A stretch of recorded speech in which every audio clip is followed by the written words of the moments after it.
मुख्तार की मौत के बाद मऊ में परिवार वालों ने 14 साल बाद मन्ना सिंह की तस्वीर पर माला चढ़ाई और श्रद्धांजलि दी गई है। ठेकेदार मन्ना सिंह समेत लोगों की दिन दहाड़े गोली मारकर हत्या कर दी गई थी। मुख्तार अंसारी पर हत्या का आरोप लगा था। इसके बाद मन्ना सिंह के बेटे और परिवार वाले लगातार मुख्तार अंसारी के खिलाफ लड़ रहे थे। मुख्तार अंसारी की मौत के बाद अपने पिता पर माला पर पहली बार फूल चढ़ाकर श्रद्धांजलि दी गई।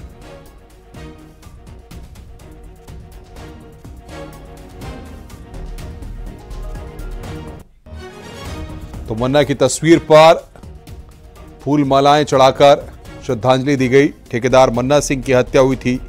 परिवार वालों ने यहां पर यह श्रद्धांजलि दी है।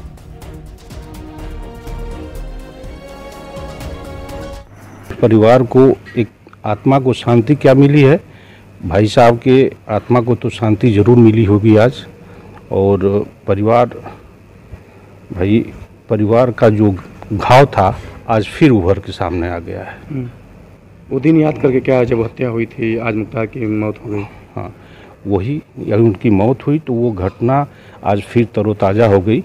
उसे सारे परिवार को आज दिल की तसल्ली मिली है कि ईश्वर ने आज हम लोगों को न्याय दिलाया। भगवान पे बहुत उम्मीद है और जो करते हैं भगवान करते हैं। आज भगवान ही की है तो सब हुआ है। भगवान ने न्याय कर दिया। उनकी मौत की सूचना कब आपको मिली, कैसे मिली? हमको 9 साढ़े 9 बजे करीब हमको सूचना मिली है उनके मौत का। मुख्तार की मौत पर पूर्व बीजेपी विधायक कृष्णानंद राय के परिवार वालों ने खुशी जताई है। बेटे पीयूष राय ने कहा कि भगवान के घर देर है लेकिन अंधेर नहीं। वहीं पत्नी अलका राय ने कहा कि अब जाकर हमें इंसाफ मिला है। अलका राय ने कहा कि आज न्याय मिल गया है। आशीर्वाद है जय। आज मैं हमेशा बाबा के दरबार में न्याय के लिए करती थी, आज न्याय मिला है हमको।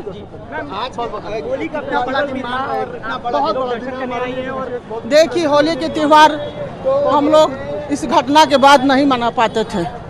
आज हमको लगा कि नहीं, हमारे लिए आज का दिन होली का ही दिन है। अब होली सेलिब्रेट। मुख्तार अंसारी की मौत पर कि आज बाबा गोरखनाथ के दरबार में भले ही देर है और अंधेर नहीं है, और इसको मैं ये भी तरीके से देख सकता हूँ कि इस रमजान के पावन इस पावन महीने में ये अल्लाह का मैं न्याय कहूँ या भगवान का न्याय कहूँ, क्योंकि मेरे लिए दोनों एक ही हैं। और किसी भी अपराधी का कोई धर्म जात नहीं होता है, अपराधी अपराधी होता है। और आज ये न्याय हम लोगों को भगवान के दरबार में देखने को मिली है। जरूर इसमें कुछ देरी हुई है। मुख्तार अंसारी की मौत पर जब कृष्णानंद राय के परिवार से बातचीत की गई तो उन्होंने खुशी जाहिर की कि कहा कि जो उसकी मौत पर तरह तरह की बातें कर रहे हैं वो जान लें कि वो कोई संत नहीं था। उसके ऊपर 50 से 60 आपराधिक मुकदमे दर्ज थे। 19 साल के लंबे इंतजार के बाद आज परिवार में खुशी का माहौल है। हृदय गति रुकने से मुख्तार अंसारी की मृत्यु हो गई। भगवान ने होली का उपहार हम लोगों को दिया है। रात से ही लोगों की बधाइयों का तांता लगा हुआ है। अहमदाबाद अच्छे से जहां मैं समाज सेवा करता हूं वहां त्योहार का माहौल बना हुआ है। ये कोई संत नहीं था जिसके चलते कुछ लोग टीवी पर बयानबाजी कर रहे हैं। इसके ऊपर 50 से 60 आपराधिक मुकदमे थे, जिसमें से कम 25 से 30 मुकदमे हत्या के थे। बाकी मुकदमे अपहरण के तमाम ऐसे मुकदमे थे। ये कोई संत नहीं थे कि जिसके लिए हाय तौबा मच रही है। मुख्तार अंसारी के भाई ने आरोप लगाया कि जेल में बंद मुख्तार को सही इलाज नहीं मिला, जिसके चलते उनकी मौत हो गई। 18 मार्च से उनकी काफ़ी तबीयत खराब चल रही थी।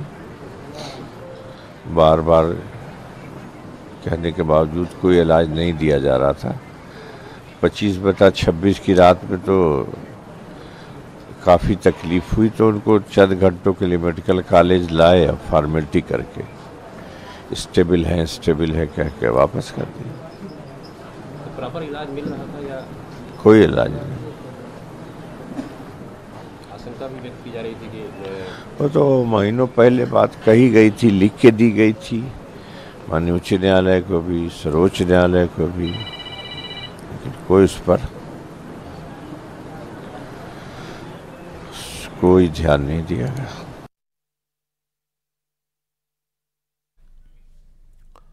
मुख्तार अंसारी के परिवार ने आरोप लगाया कि साजिश के तहत मुख्तार अंसारी की हत्या की गई है। वहीं मुख्तार के फर्जी एम्बुलेंस और गैंगस्टर मामले की पैरवी कर रहे वकील ने प्रार्थना पत्र देकर मुख्तार अंसारी की मौत मामले में मुकदमा दर्ज करने के आदेश पारित करने की मांग उठाई है।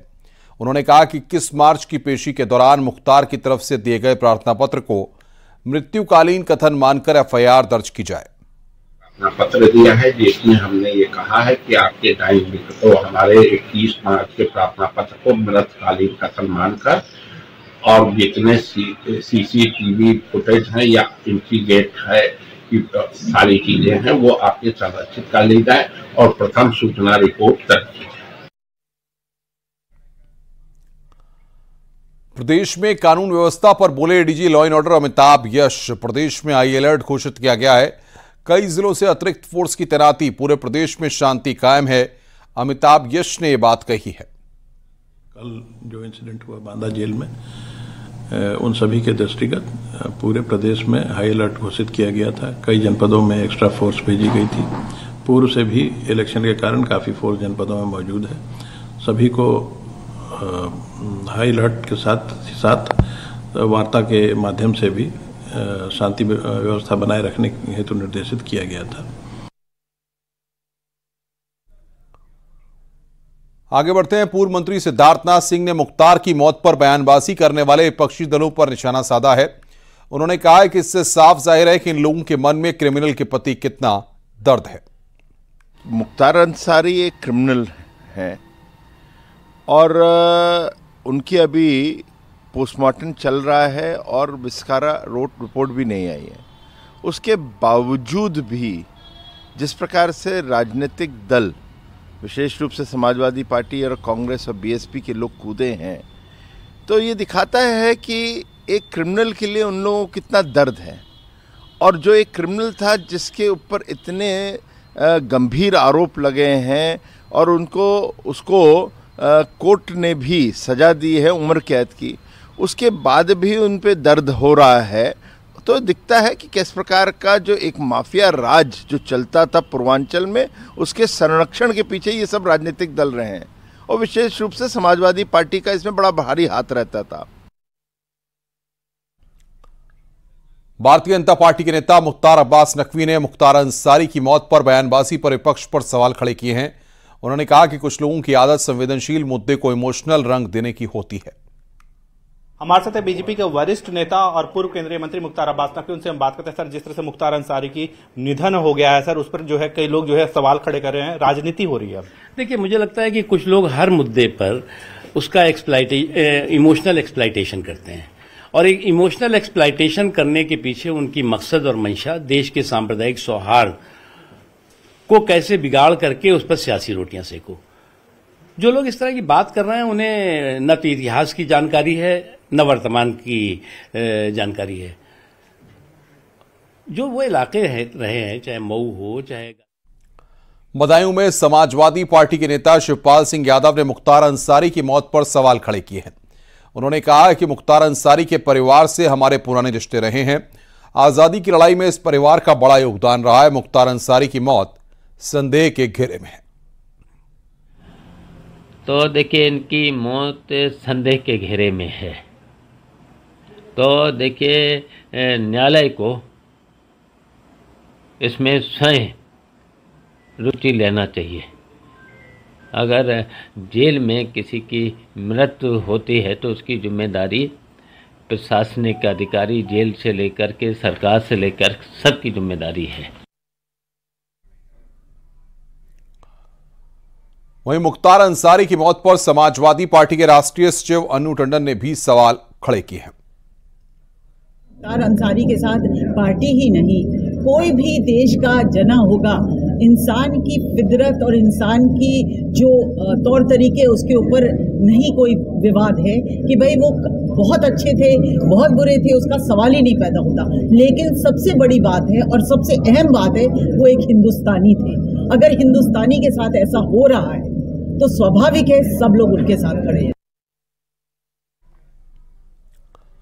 लोकसभा चुनाव को लेकर सीएम योगी धुआंधार प्रचार में जुटे हुए हैं। आज सीएम योगी ने बिजनौर और अमरोहा को प्रबुद्ध वर्ग सम्मेलन को संबोधित किया। कार्यक्रम को संबोधित करते हुए सीएम योगी ने कहा कि एक वोट के कारण कर्फ्यू रखते थे, आज उसी एक वोट के चलते प्रदेश में तेजी से विकास हो रहा है।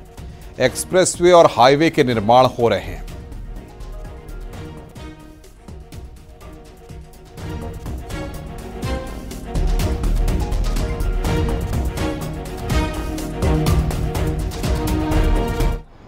देश के अंदर इंफ्रास्ट्रक्चर वर्ल्ड क्लास बना है। हाईवे, रेलवे 2014 के पहले अमरोहा से दिल्ली की दूरी तय करने में 5 से 6 घंटे लगते थे।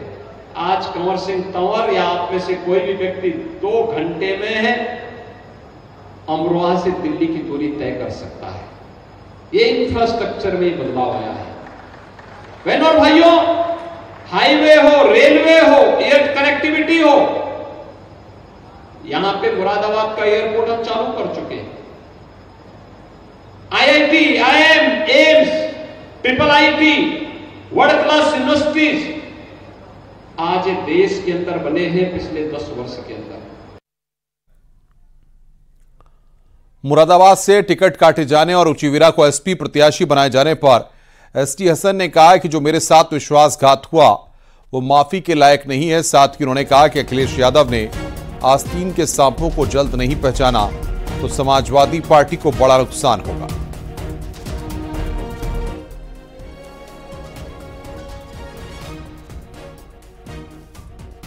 के साथ विश्वासघात हुआ है वो माफी लायक नहीं है। और मेरी अपनी सेल्फ रेस्पेक्ट भी है, मेरी चाहने वालों की भी सेल्फ रेस्पेक्ट है, उनकी भी इज्जत है। मैं अपने चाहने वालों का दिल नहीं तोड़ सकता इनके साथ खड़े हो। अगर अखिलेश यादव जी ने आस्तीन के सांपों को नहीं पहचाना तो समाजवादी पार्टी के बहुत बड़ा नुकसान हो जाएगा। समाजवादी पार्टी का कोर वोट मुसलमान है।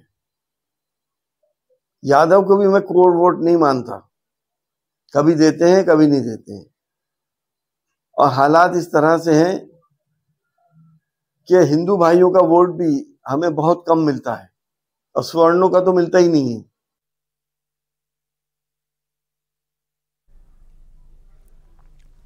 और राजूपाल हत्याकांड में लखनऊ की सीबीआई स्पेशल कोर्ट ने सजा का ऐलान कर दिया है। कोर्ट ने 6 दोषियों को उम्र कैद की सजा सुनाई है। वहीं एक दोषी को 4 साल की सजा हुई है। बीएसपी विधायक राजूपाल की साल 2005 में हत्या हुई थी। मर्डर केस में 6 दोषियों को लखनऊ सीबीआई कोर्ट ने उम्र कैद की सजा सुनाई है। सीबीआई स्पेशल कोर्ट ने फरहान को अवैध असलहा रखने के मामले में 4 साल की कैद और 20,000 रुपए जुर्माने की सजा सुनाई है। इसरार अहमद, रंजीत पाल, जावेद गुलशन और अब्दुल कवी को हत्या करने का दोषी करार देते हुए उम्र कैद की सजा सुनाई गई है। हत्या के 6 दोषियों पर 50,000 रुपए का जुर्माना भी लगाया गया है। पिछले साल मारे गए अतीक अहमद और अशरफ अहमद समेत 9 लोगों को नामजद किया गया था।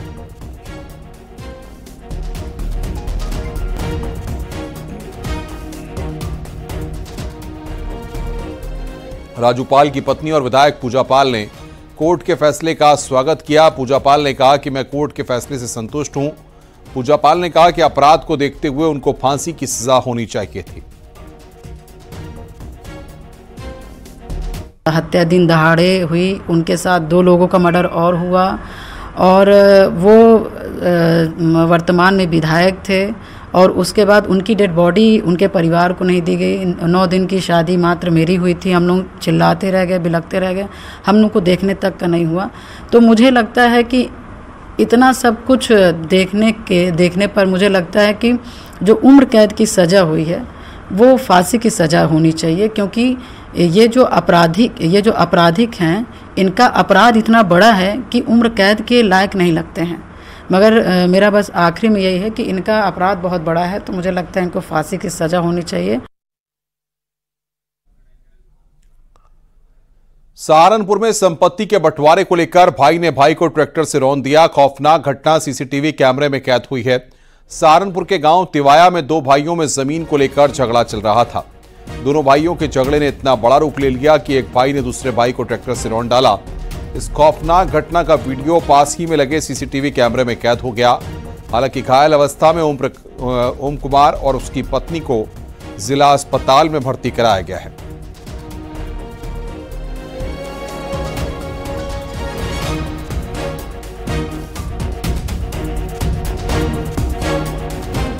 इस बुलेटिन में फिलहाल इतना ही। खबरों का सिलसिला लगातार जारी है।